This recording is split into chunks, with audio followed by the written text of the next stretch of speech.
Mootummaan baatii fulbaanaarraa eegalee hojjettootaaf fooyya'insa dabalii mindaa taasisuuf murteesse. Mootummaan federaalaa bara 2018 irraa eegalee hojjettoota mootummaaf fooyya'insa dabalii mindaa taasisuuf murteesseera. Koomishiniin Siviil Seervisii Federaalaa ibsa baaseen mootummaan haala jiruuf jireenya lammiilee fooyyessuuf tarkaanfii dandeettiin biyyaa eeyyamu fudhachaa jiraachuu ibseera.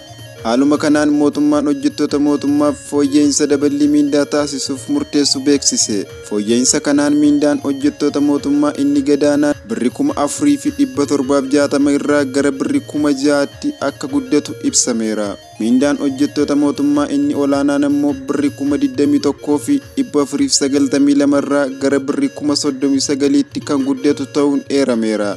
Mindaan ka'umsaa eebbifamtoota digirii jalqabaa birrii 6,940 irraa gara birrii 11,500tti fooyya'aa jedhameera.